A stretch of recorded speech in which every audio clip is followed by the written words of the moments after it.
100 দিনের কাজ বন্ধ হয়ে গেছে। যারা বেশ কিছু ঠিকাদার আমাদের লিপ্ত ছিল, তারা পয়সা করি পায়নি। এটা আমাদের দুর্ভাগ্যজনক ঘটনা। যে ছেলেগুলো কাজগুলো করেছে তাদের তো টাকাগুলো দিয়ে দেওয়া উচিত ছিল।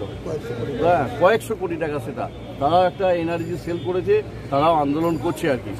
কাজ করেছিলাম, বেশ ভালো পরিচয় হয়েছিল, লেনদেনটাও ভালো হয়েছিল। তো সেই হিসাবে আমি তাকে তার সুপারিশ করেছি কন্ট্রাক্টরে, যে থেকে শুরু করে পোড়া থেকে শুরু করে যে আমাদের একটাই মন্ত্র, যে প্যাক করতে হবে। এর জন্য দায়ী কিন্তু আপনারা, আমরা সবাই। যেই কথাগুলো এর আগেও বলেছে যে কোন একটা কাজ আমরা পেয়েছি, তারপরেও আমরা নুরদা ফরিদা বা উজ্জ্বলতাকে ধরে বা কাউকে লিডারশিপকে ধরে আমরা আর একটা কাজে ফেলে দিলাম। এই ফেলাটা বন্ধ করুন। মনে রাখবেন যে আপনার কাজে যদি পড়ে যায় তখন কতটা দুঃখ লাগে।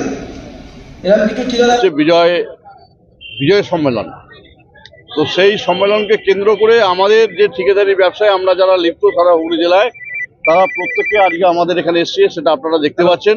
আমাদের একটাই উদ্দেশ্য, আমরা হুগলি জেলার যে জীবিকার উপর নির্ভর করে, সেটা হচ্ছে ঠিকাদারি ব্যবসা। এই ঠিকাদারি ব্যবসা যাতে সুষ্ঠুভাবে করা যায়, সেই লক্ষ্যে আজকে আমাদের সমস্ত সদস্যদের মতামত আজকে আমরা দিচ্ছি। আমাদের আলোচনা চলছে। তো তাদের মতামত নিয়ে আজকে আমরা সিদ্ধান্তে পৌঁছাবো, যাতে আমরা হুগলি জেলার গভর্নমেন্টের কাজগুলো সুষ্ঠুভাবে বাস্তবায়ন করা যায়। আর একটা বিষয় আপনারা যেটা জানেন, যে আমাদের যে মতানৈক্য ছিল হুগলি জেলায়, যে একটা আমাদের অ্যাসোসিয়েশন বা সমিতি যে দ্বিধাবিভক্ত ছিল, সেইটা আজকে বিজয় সম্মেলনকে কেন্দ্র করে আমরা সবাই একটা জায়গায় উপনীত হয়েছি।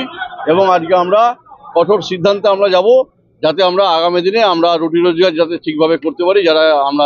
যারা আছে আমাদের সভ্যরা, তারাও যাতে জীবিকা ঠিকমতো অর্জন করতে পারে, সেই লক্ষ্যে আজকে আমাদের আলোচনা সভা। 100 দিনের কাজ বন্ধ হয়ে গেছে। যারা বেশ কিছু ঠিকাদার আমাদের লিপ্ত ছিল, তারা পয়সা করি পায়নি। এটা আমাদের দুর্ভাগ্যজনক ঘটনা। যে ছেলেগুলো কাজগুলো করেছে তাদের তো টাকাগুলো দিয়ে দেওয়া উচিত ছিল।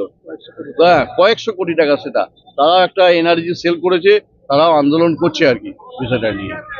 আমরা বিষয়গুলোকে আমরা গভর্নমেন্টের এতে আলোচনায় নিয়ে আসবো। আমরা দেখবো যে কি করছে তারা, তাদের উপর ডিপেন্ড করতে হবে। তো তারপর আমরা আমাদের সিদ্ধান্ত জানাবো।